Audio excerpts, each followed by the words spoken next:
to the Bleeding Burgundy podcast, a Washington football podcast by fans for fans. With your hosts, Jesse Martin. You want to play rough? Okay. Say hello to my little friend. John Taman. Quiet, numbskulls, I'm broadcasting. And Keith Gray. The King, your majesty.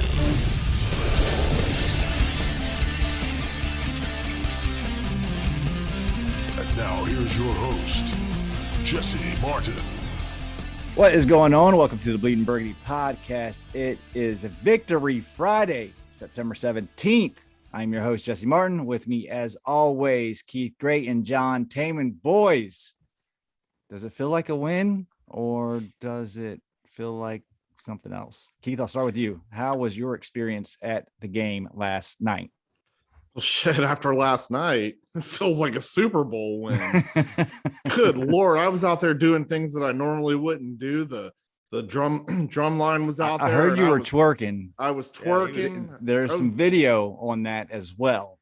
Bro, let me tell you, between week 1 and week 2, man, and since joining the Hog Farmers, like, I just don't even know how to react anymore, man. The people don't even give a shit that it's me in the Hog Farmer. They just see the Hog Farmer and they just straight giving love. I mean, and asking for pictures. I mean, I must have took 100 pictures, last night, and then same thing in week 1. It was just picture after picture after picture.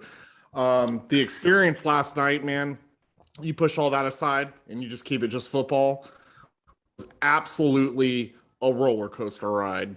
Being extremely, irritated to, oh, we might have a chance to, oh man, I can't believe we're like hanging this close with the Giants. Like, we should be destroying them, to, holy crap, we're about to lose this game, to, oh my God, we just won, and I can say I've been to FedEx a lot of times. I've seen a lot of great wins.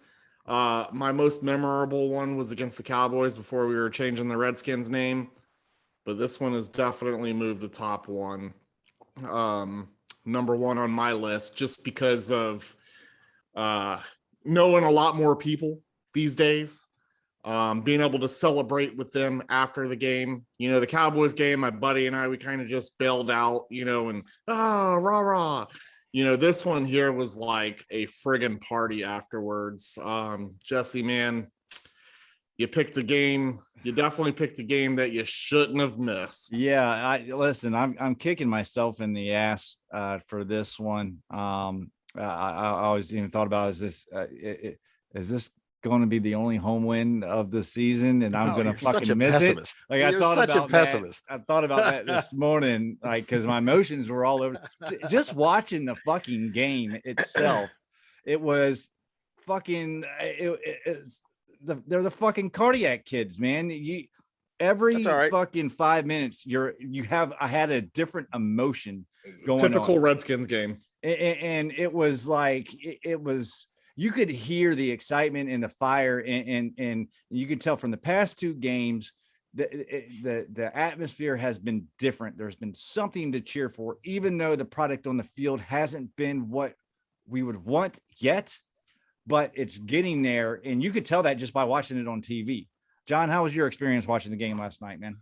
My brand new recliner, which you can see a piece of over here, is very comfortable. So I had a very good time watching the game last night. You asked earlier, does it feel like a win? And man, I've seen ugly wins. They don't have a column for ugly wins or good wins or anything like that. A win is a win. And it's only 17 games. So you got to collect them as fast as you can and as many as you can. And you don't turn any of them away. That said, Dustin Hopkins, you are not off my shit list. I don't give a shit if if it says you won the game. You fucking lost the game. You lost the fucking game. He got a game ball for that shit too. Oh my God. He lost the fucking game if it wasn't for one twitchy guy. Cut him some slack, John. No, I will not. No fucking Cut way. him some slack. Dude, lost the game. You guys are Hopkins haters. Lucky. Hopkins we got lucky in a couple of situations. He won the game. We won. We did win, but we did get lucky because we had a touchdown pass that got completely dropped. Lucky's a stat now. Is that in the stat book? Lucky W's as opposed to regular W's. No, they're the same as ugly W's. There's no stat for lucky W's. But but hey, Jones again gashes him running.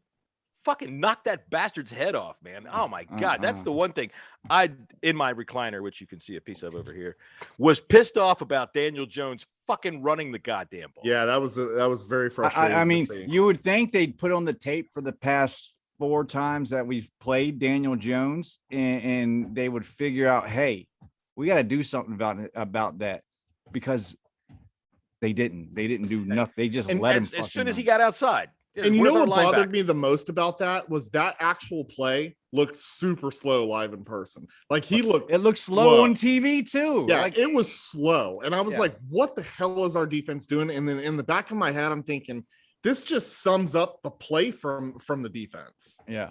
And we're going to get into that too in a minute. But first, I want to talk about the man that stole the show last night, and Taylor Heineke. Look, man, everybody knows my feelings on Taylor Heineke. Everybody thinks I hate Taylor Heineke. I do not. I think that you do not find him attractive. He's a baller. He's not an attractive man. I have my reservations about him. I'm not going to fucking ask him to marry me at this point. But he played if he looked like fucking Kirk hell of a Cousins, game. What if he asked you to marry him? You know, I don't know how these relationships depends on how many characters. Those are the rules. You got to. And he doesn't look like old golden boy Kirk Cousins either. Everyone, by the way, love the blue eyes. How was your? We didn't get to the point of your experience on Pride Night. How was that, kid? Was anybody else wearing the same outfit as you? Look, let's talk about some Heineke. Look, man. Hey, he played well. 360 yards in passing. He had that one interception, which is I think the first time I turned off the TV, and threw it out the window. In his early, the first half, he had some throws that were very iffy, put some receivers in some dangerous positions. If he can work on that accuracy a little bit, I think he's going to be all right.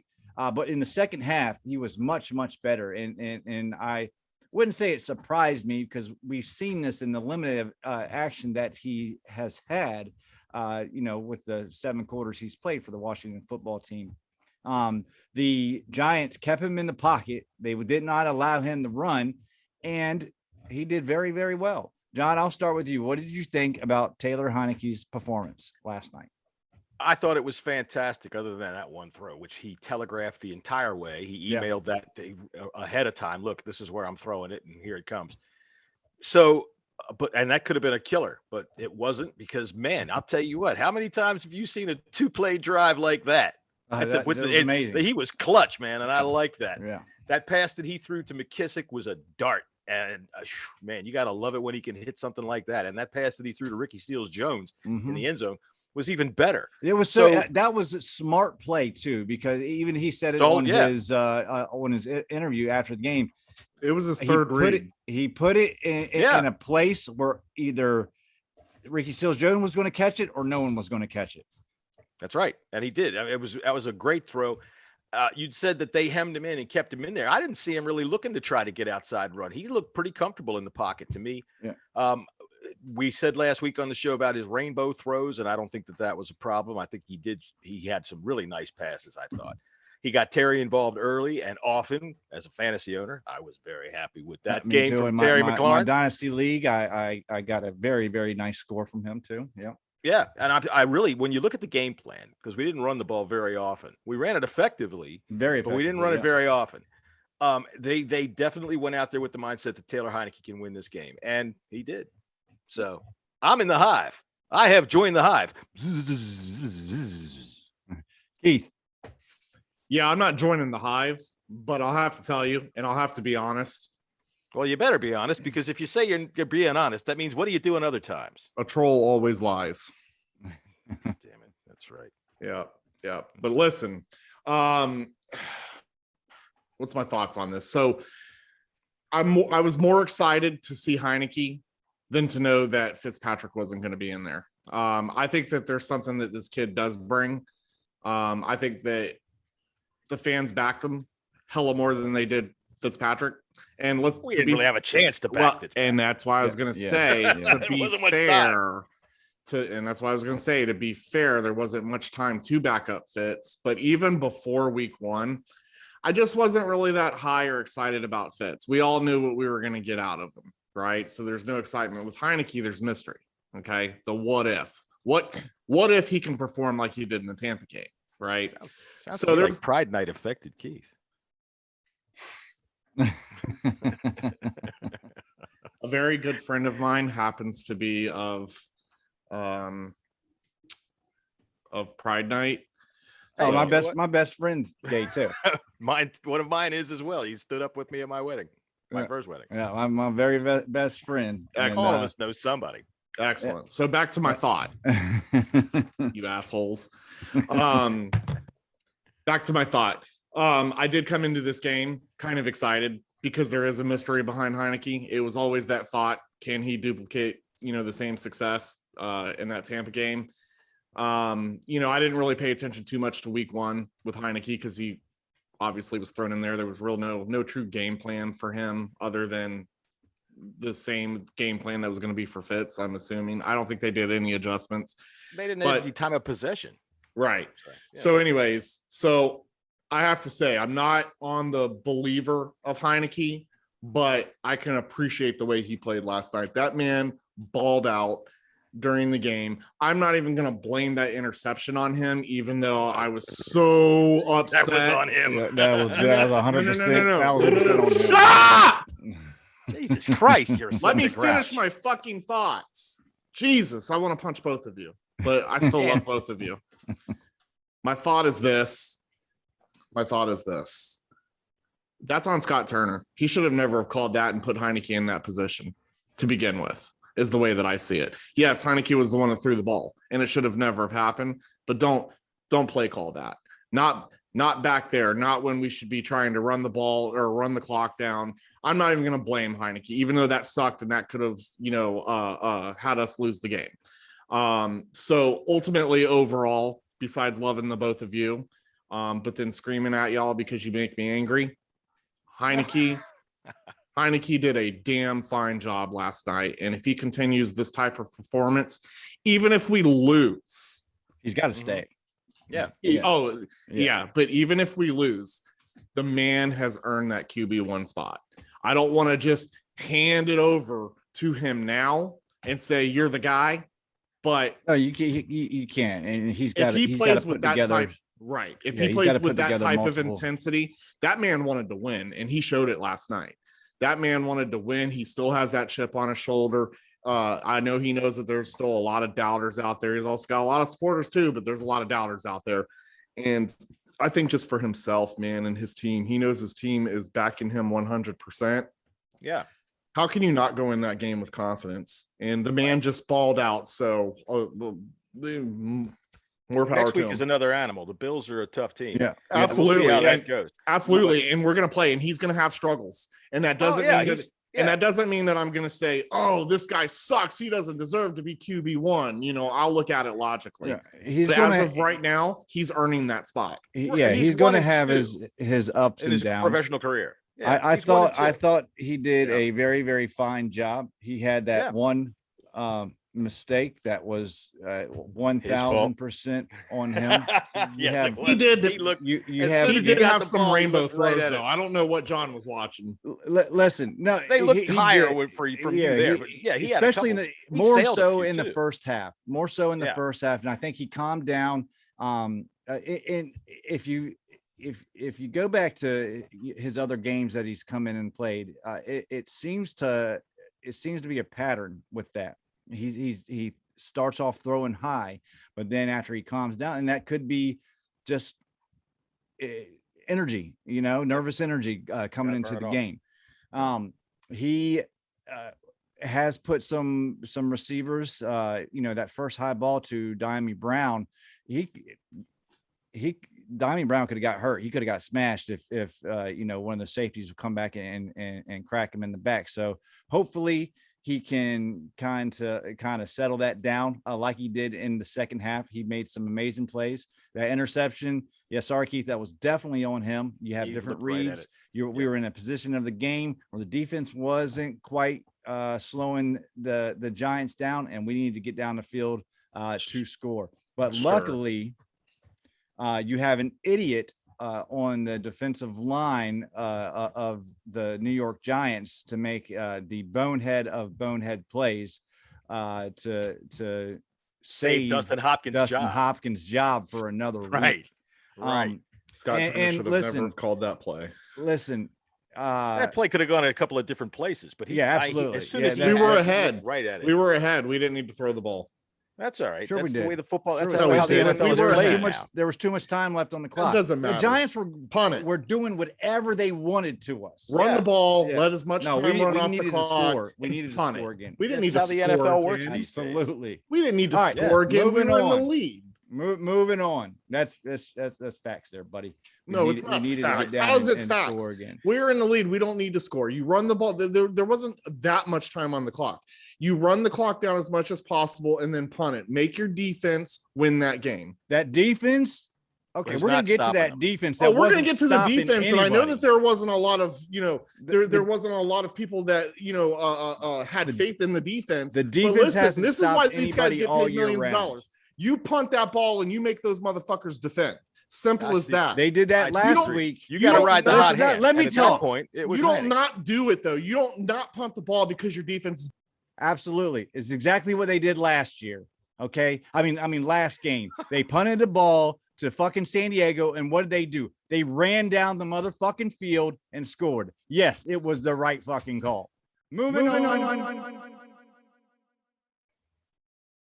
All right, after some technical difficulties, we're back and we're going to talk about what we learned about this team during this game. Yeah. I learned something yesterday. I learned that I think that I can trust Taylor Heineke to carry the load. When people give him this, and you give him this, okay, he's injury prone. When it comes to quarterback, I think you can say that about any of them if they are going to get hit, because it's just a fluky thing. Which brings me to a secondary point about this bullshit last week of fan calling into radio show about talking about Fitzpatrick hurting his hip at a fucking water park. I don't know why anybody gives that shit the time of day. Holy fucking shit. Why does anybody even bother with that? You could see what happened to him. And that's a fluky thing. If his knee had been at a different angle, just slightly different angle, if his leg had been slightly, he's not hurt. And, we probably don't win last night. But I learned that I think I can trust Taylor Heineke. He stayed in the pocket. He stayed tall. He played well. He made good passes on time and in clutch situations. And I'm very happy with that. I am in the hive. In the hive. Yeah, I learned is our defense were in trouble. And this goes back to last year where we did not play well on defense against good teams. And that's a fact. The one good game that we had was against the Steelers, which they were in a steady decline or it was a start of their decline, because I don't think they won another game all year when we beat them. After we beat them. We put this defense on a pedestal because they were ranked number 2 in yards allowed and 4 in scoring, or maybe it was vice versa. But anyways, I don't think the defensive line is elite yet, like everybody still seems to think so. It's not. Parts of it are. Jonathan Allen is. Jonathan Allen right now is the only one that's impressing me. Come on, Sweat's picking it up. Last year I was thinking about it watching this game. We used to see hands up all the time, batted balls. I did not see that during any throws, anybody throwing, because after a while teams called on that our pass rush was starting to hit home. So what do? They'd raise their hands up, try to bat balls. Haven't seen one. You got to get Sweat's hands up. I mean, Jesus Christ, his arms are like 8 feet long. They're huge. They're so long, how long his arms are. Every time I see him, it blows me away how long his arms are. Get him up. But Yeah. Yep. It's You were learning. it's very concerning. And right now we are probably 28th, 29th ranked defense. If that, we've given up almost 900 yards in 2 games. That but right only there, 49 points. that I right can there is not good. We should be 0-2 right now, and I'm not going to sugarcoat that. And that has nothing to do with the offense. It has everything to do with the defense. Our linebackers are non-existent. Jamin Davis played better last night. He Jamin did. Davis played better. No, he did. Night, I think he needs to be on the field more often. I know a lot of it's probably an unpopular opinion, but he's not going to get better until he plays. The more he plays, the better he's going to get. And we're not going to get worse with him not on the field. Exactly. I was almost willing to have fucking 7 defensive backs and 4 down linemen at some points during this last night's game. It was that bad. And to be honest, the defensive backs, they ain't much better. I don't know. I thought they played okay. St. Just is impressive to me. I mean, again, he got a little picked on, but this is a rookie he's a rookie. Yeah. He's starting in the NFL right away. And I don't know why Curl isn't on the field more than he is. That doesn't, I don't either. That doesn't make sense to me. And what's really, really, really pissing me off is seeing James Smith-Williams in the play on 3rd downs and Chase Young on the fucking sidelines. Yeah. After the 5th play on offense, he raised his hand to come out of the game. Yeah. Got to get that conditioning up. I think it wasn't hot last night. It was muggy. I think they fucked up. This is the coaching staff fucked up and made it very easy this offseason on this defensive line.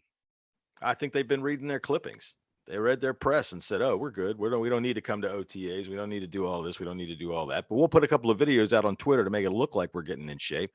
Yeah. And if he's putting his hand up after the 5th play, you're not in shape.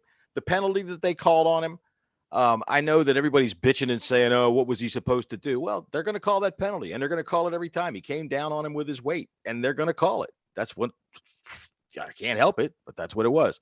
He got good pressure on that play. He just has to, because after the ball was gone, even though he probably didn't know it, that's when his arm came around and wrapped up, and he drove him down.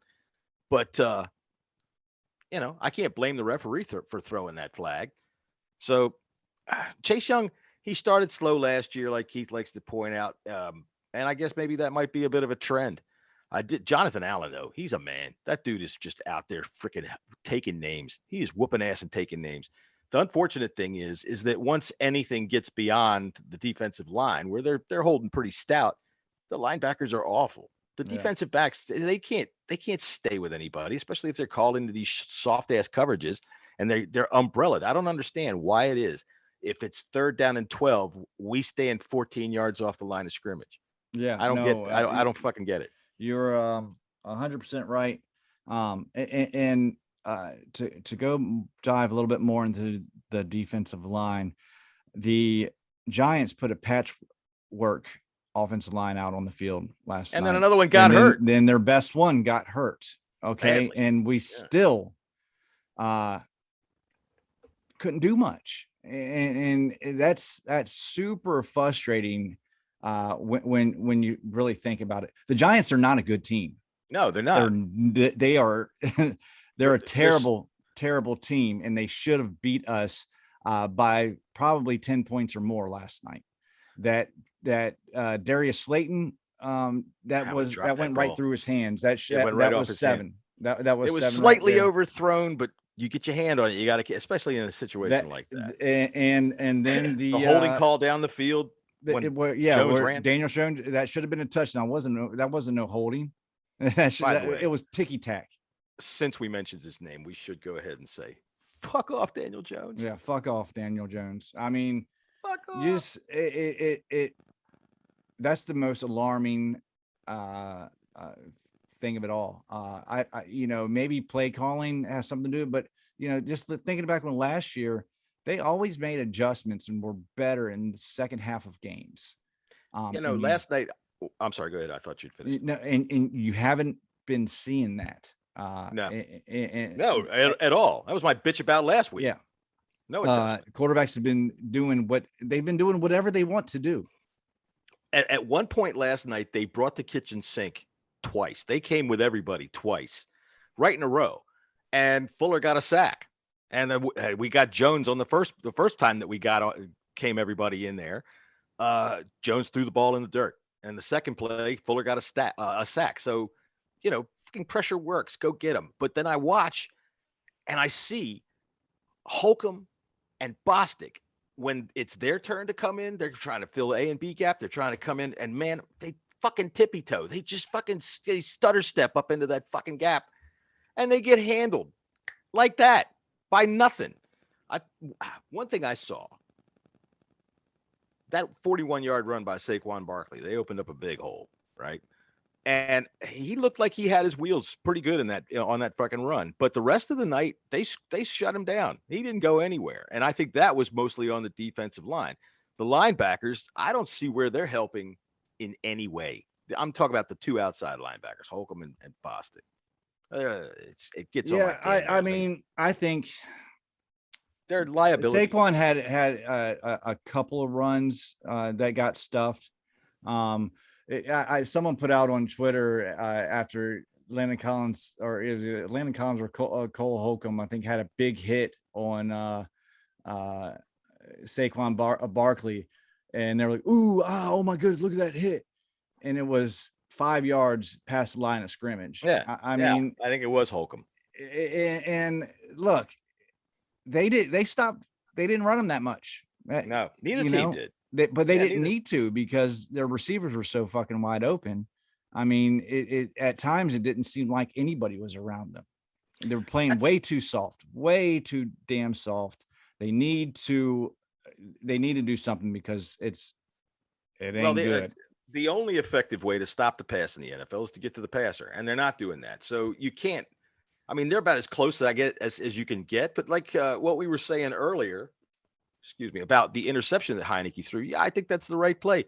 Even if there's only 4 minutes to go in the game and you're holding a slim lead, the modern NFL is designed for the pass, and the ball gets down the goddamn field quick, right? We needed a touchdown, or we needed points. 2 plays. Heineke put the ball in the end zone. 2 fucking plays. We watched the Chargers march up and down the field that way. It's just the way the game is set up. The receivers are going to catch the ball if you can give the quarterback time enough to throw the damn thing. And as long as he gets it somewhere in the area, they're going to go get it. But I don't think that this run the clock out works anymore, because you can't run enough of it off unless you can continually pound out first down after first down, which honestly, last night with Gibson, we might have been able to, because that dude was running well. He was running 6 to 8 yards a clip, it seemed. You're just not going to be able to hold off the other team. I don't care how good your defense is. It's just the way that the game is designed now. Yeah, up and down the field. And with the teams doing, I think Turner called the best game he's called since he started coordinating last night. I don't have any issues with him whatsoever last night. That's a good thing, because they're getting everybody, your playmakers, involved, and they're getting them involved early. Again, the Giants, they're not a good team. Their defense isn't good. Their offense isn't good. So we got to, take that with a grain of salt, because we should have lost this game. Honestly, we really, and listen, Jason Garrett, we got lucky. Yeah, we got lucky. Jason Garrett is a horrible offensive coordinator. Yep. And he made us look stupid at times. So let's move on to. Let me just say this to close that off right there. You'll hear me say this a million times as long as we're friends. You'll hear me say this again and again and again and again. 75%, if not more, games in the NFL are lost rather than won. And the Giants lost last night. We won. We come away with a W in the column, but we didn't win that game. They lost it. They lost it. They fucking made mistakes and they blew it. And that's good, because most of the time that's how it goes. Whoever makes the fewest mistakes wins the game. Yep. So over and under reactions. I don't really have many overreactions. I've seen. Well, okay, yeah. Listen to the radio today. Callers, and I'm sure it's more than a few people. They were saying Tom Brady-esque. They also compared Taylor Heineke to Steve Young. And guys, we got to pump our brakes a little bit. We got to remember the Giants are not a good team. And you can have hope, okay, but just temper those expectations. I think I want to see him play against good teams. Well, we will. Yeah, next week. They're coming. The Buffalo Bills are good on both offense and defense. Do not let week 1 fool you, because that's not the Buffalo Bills. It's a liar. No, yeah. It's a liar. I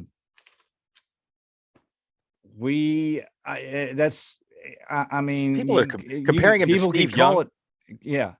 I just heard that about 30 minutes ago on the way home from work. I remember Steve Young. He was so much better than that. It's not even funny. I mean, these are Hall of Famers, and Steve Young was a Hall of Famer in the making very early in his career. He's the guy that the USFL folded over because they spent so much money to get him to come to the USFL rather than go to the NFL. And he was every bit as good as that, and you figure that the 49ers had him sitting on their bench behind Joe Montana. That's pretty incredible. But yeah, he's not Steve Young. Not yet. Good grief. Underreactions, and I don't think it's look, this defense right now, it's not working. I've been saying it since we started this podcast, and I don't think it's an under or an overreaction. It's just fact. And that's what I got. My overreaction is take Cole Holcomb out and throw him in the Potomac, because there's no good that he's doing on the field. Just go out there with 10 guys. It's no different. Overreaction. We didn't run the ball enough. I mean, granted, won the game, scored 30 points, which we've done 2 times in the last 2 years. But we didn't run the ball enough. And I think what you've got with Gibson is a guy that really, really can bust a game open and control it. And I'm not really much for we were just saying, I'm not much for controlling the clock like you used to be able to do in the 80s, where you could just pound it on somebody. But I think that we can use him on entire drive down the field with the run. I don't think anybody, especially last night, the Giants weren't stopping him. They weren't stopping him at all. Keep doing it. I would have liked to have seen that a little bit more. My underreaction for the night, we're not using Logan Thomas enough. Yeah, I'd like to see some more of that. I agree. I'd like to see a little more Cam Sims on offense. I like him. I don't like Cam Sims. I think that Brown has got better ability, and I agree. If you want to try Cam Sims in the slot, for packages, that's fine. I don't think Cam Sims adds anything to this team that we don't already have in Diami Brown. Humphreys slipping on the fucking turf. Yeah. You got to find out why our guys are falling down. I saw 3 guys fall down. It was raining, night. Man. It was raining. Like, look, I do turf for a living, and especially new field turf like that. Is that what that is? That's not grass? No, it's grass. It's what we call it. You're talking about the artificial. It's not synthetic. Yeah, right? no, it's not synthetic. No, it's field turf. And it's like that everywhere. It was raining. It was slick. People fall. So I know there's a lot of people overreacted about how the field still sucks, and it's just not the case. I didn't think it was the field that was causing it. For one, for Bostic trips over his own fucking feet. Yeah. All right. Yeah. You can't do anything about that except get rid of Bostic. Gibson tripped on a run coming around the end. Or was it Gibson or was it McKissick? It was McKissick. He tripped on a run coming around the end where he probably could have busted it for a good way. As it was, he didn't get touched because he tripped himself up and he managed to crawl for the first down. And I think that they didn't give it to us, if I remember right. They put the ball back behind the line, didn't they? But Humphreys trips over nothing. Yeah. So come on. Yeah. You know, Yeah. equipment man, check out their cleats, find out what the fuck's going Yeah. on. Yeah. And that's was another point I was just about to make. They probably could have, wore a little bit longer cleats just because the field was slick. And look, there was the same turf because they redid Richmond, I believe, and it's the same stuff as Richmond. That turf is perfect. It's perfect. There's nothing wrong with that turf whatsoever. Except the linebackers that play on it. Yeah, it's just slick, and they probably just didn't. Some of them just didn't have good enough cleats on it. I was glad to see McKissick get involved. Yeah, no, it was good to see him get involved. I would like to see a little bit more. And I'm sure we will as the games go by. I think he's just an added element to the offense, and he I think he takes pressure off of Antonio Gibson as well, so he doesn't have to do it all. Yeah, I agree. Big 54-yard pass or 56-yard pass, man. The dude's got skills. So I know we've talked a lot about this defense, and it's basically false advertisement. Everything that we've heard, through last year, through this off season.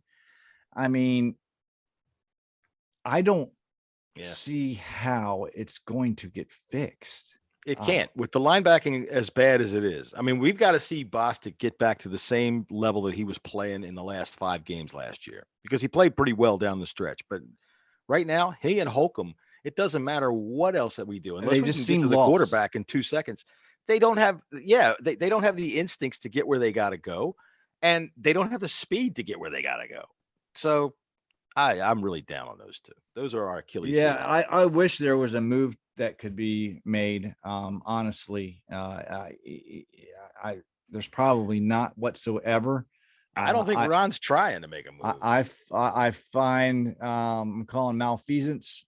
We, all summer long I preached we didn't do enough at linebacking. Right.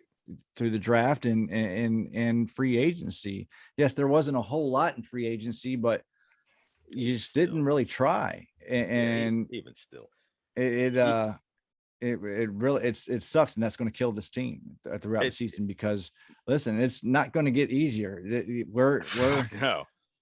I mean, I think we could probably beat the Falcons, but I don't see another win until maybe even after the bye.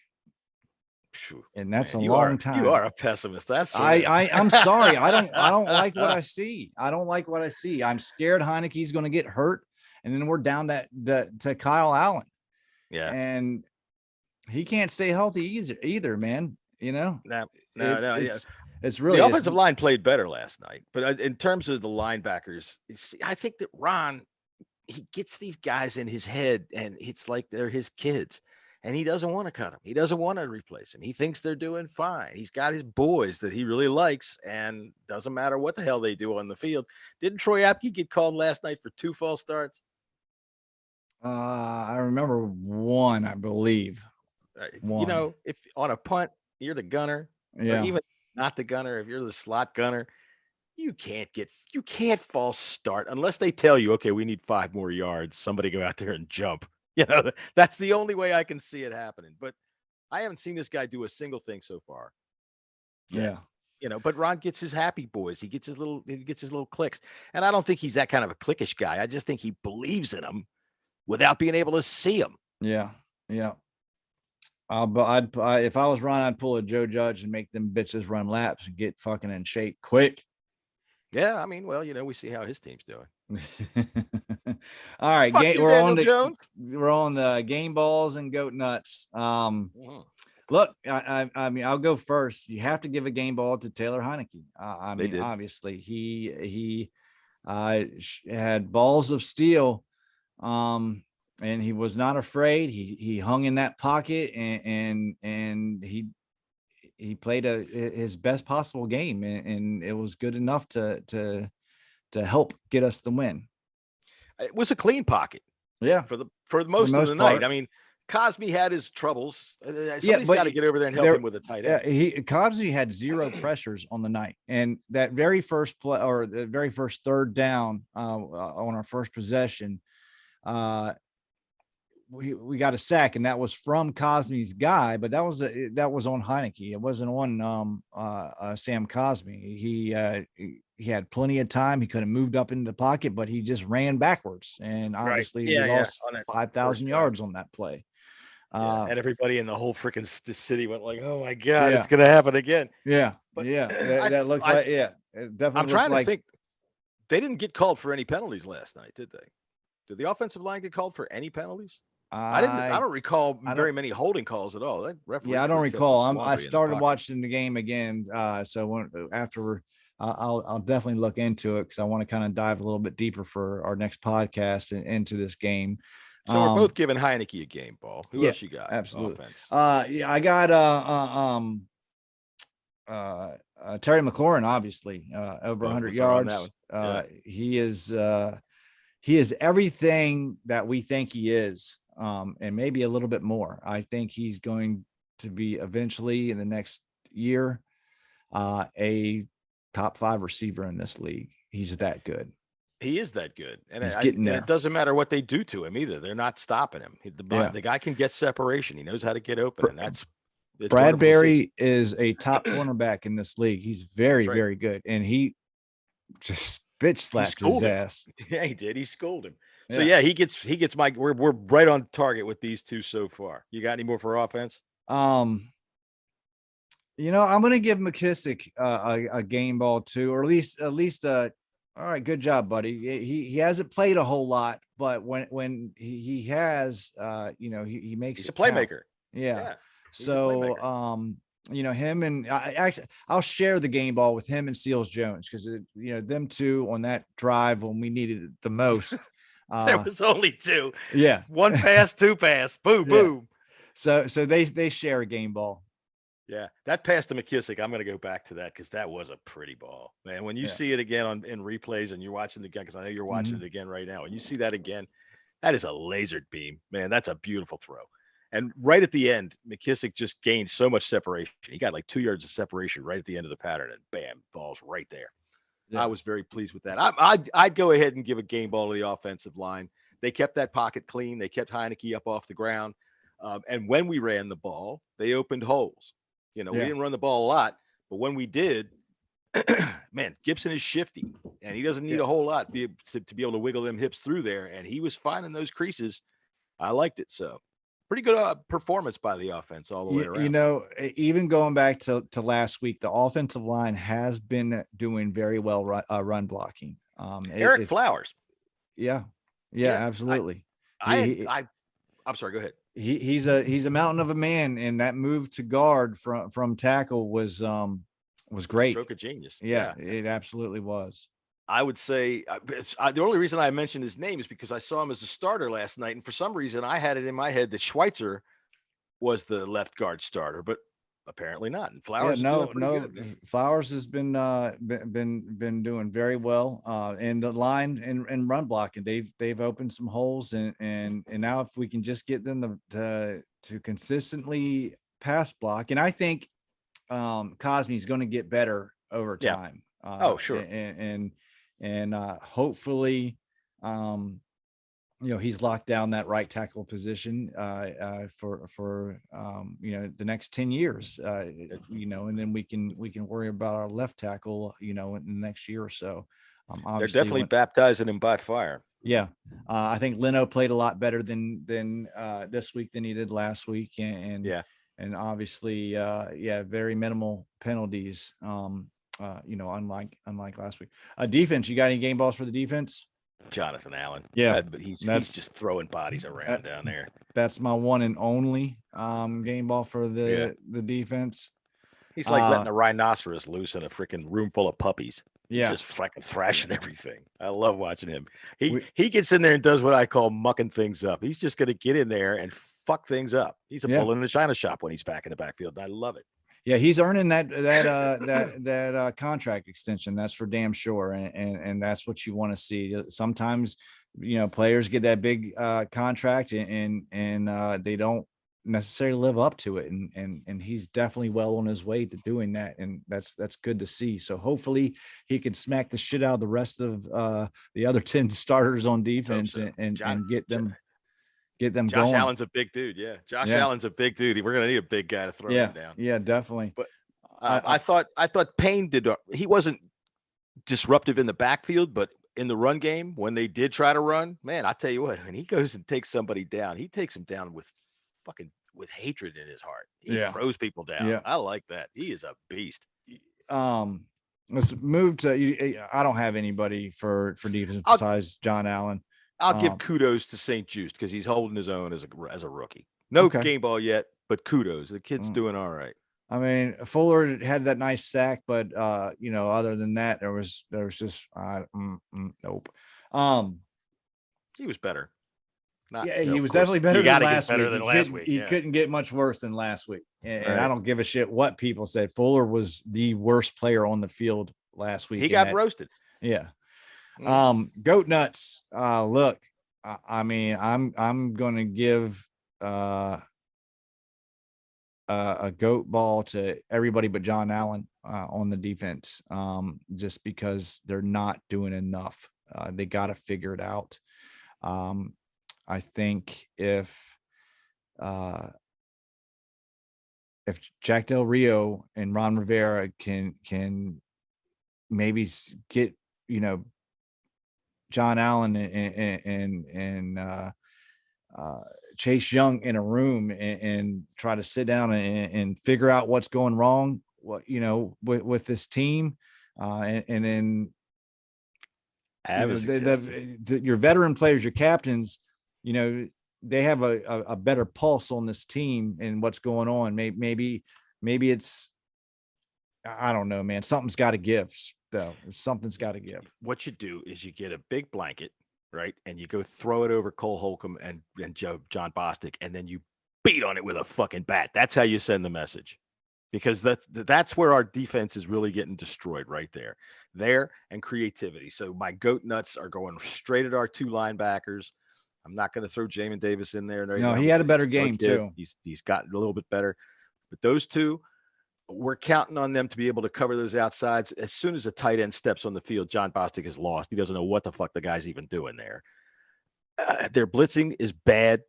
So those two and Jack Del Rio, again, a vanilla game plan. When you did finally come with a couple of serious blitzes, we caused a couple of serious plays. Now I know we can't blitz 6 guys, 7 guys every play. You can't do that, but you got to do it more than once a game. You got to do it. You got to come around and at least do something creative. Show me some stunts. Show me something that they're doing that's a little bit different other than trying to just pull straight back into the quarterback. Because that's all I see Chase Young doing. His moves, they're not quite there yet. It's a lot of bull rushing. I mean, he did show a little bit of swim yesterday, but really not. He's not getting there. So there's my goat nuts, and it's the linebackers. Yeah, I think oh shit, I want to give a game ball to, I forgot about it, to Scott Turner. I think he called a hell of a game, and he's been getting some flack from you. Yeah, I mean, I wasn't happy with the call last week. I told him I wanted to give him this year before make any judgment, but I think he called a perfect game for Taylor Heineke. So definitely. Well, they know each other really well. They've been together for a while. Yeah. So he knows what Heineke's capable of, and Heineke knows what he's looking to do. So yeah, I think we're in pretty good shape at quarterback as long as they can keep him standing up. Yeah, if that's the whole thing with Washington football quarterbacks. If you don't suck, you're going to get hurt. I mean, that's pretty much. That's right. We go through 4 of them a year, man. It's ridiculous. Yeah. I don't have any one person to give a goat ball for. Yeah, goat sack too. So John Bostic he's my go-to goat sack, because almost every game he's doing something where you go, what the fuck are you doing? What the fuck are you doing? So we got Buffalo, or we're going out to Buffalo. You ever been to Buffalo? No, I have Jesus not. Christ. I drove through, I went to Toronto a couple of years ago and I drove around the outside of Buffalo. I'm sure it must be pretty nice inside, but outside looks like Germany right after World War II before Oh all the yeah. shit got rebuilt. It's like, Oh oh wow. my God, there's fucking factories falling down everywhere. We'll do a little early look. We got 2 more podcasts to go before the game, so we won't spend too much time on it. But Josh Allen is a real deal. I Yeah, he is. think he could be in line to win MVP this year. The Bills are my Super Bowl favorites in the AFC. Again, last week, what wasn't indicative of how that their season's going to go. I think they're going to have one of the best records in the AFC. Yeah. They could drop 40 points on us without thinking. Well, let's hope we can keep up with them. I've said it all along, and the defense has got to start to freaking back me up on this, is that they will hold teams down. They'll hold teams down, and they held the Chargers down, even though they gave up a shit ton of yards between the 20s. Inside the 20s, they pretty much clamped down. Last night, they gave up gaps, and I didn't like that, especially to Daniel Jones running. And freaking Josh Allen will run. That dude will take off and absolutely. run. In the middle of the field is always open. Always and open. they'll call plays for his big ass to run. That's not like they did last night. They did a couple of read options last night where he found wide open space. Allen will do the same damn thing. And when he gets out there and Bostic tries to tackle him with that little shoulder shit, he'll run him over. Yeah. Dude's huge. So yeah, I kind of want to see Cole Beasley just get bitched in the middle of the field by somebody. Trouble with that is the middle of the field is where you find Cole Holcomb and you find fucking John Bostic. So the chances that's going to happen are very small. Slim. Put Jamin Davis in there and just keep him in there. Maybe he'll fucking do something. See the blonde kid? Go pop him one. Yeah. Just hit him. Yeah. Just say hello. Just pop him one time. Yeah. I don't Stephon Diggs is amazing. William Jackson III, he's a good cornerback, but we got to limit to even have a chance in this game. You got to limit the time of the quarterback in any game. This one in particular. We got to limit Stephon Diggs to 7 catches and under 100 yards. I think we could be in for a very, very long Sunday, which in that sense, it might be better for my health because I know we're going to go into the game and lose it. So hopefully I won't get too upset if we play bad, but probably chances are likely. I mean, that's just how I am. I'm going to start cussing Twitter out and you're a pessimist.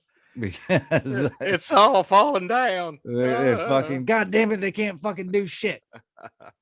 Well, we got some time to rest, get ready for them, so that's all right. Yeah, we're not too banged up right now, but that's good. This mini bye, hopefully they can work some shit out. Yeah, make a trade for a couple of linebackers. They can't get much worse. Nope. If we can limit them right back at those linebackers. If we can limit the whole offense to under 400 yards, I will be happy. I'd be happy with that because I think that's something that we're capable of doing ourselves. I think our offense can be pretty dynamic, and I think that we can now push the ball down the field pretty well. Yeah. As long as they can keep Heineke a pocket to stay in, or at least keep open field for him to move to, keep him off the ground, he can make plays happen. So I'm feeling pretty good about that, but it's going to take everything next week. Yeah. And even if we lose it, we're 1-2, and that would be 2 losses out of conference, out of division. So yeah, that's about as harmless as it can get. Yeah. Hopefully unless, the Eagles are for real, which I don't see that happening. We could be tied for the top of the division come Sunday. Who do the Eagles play this week? Shit. They've got somebody.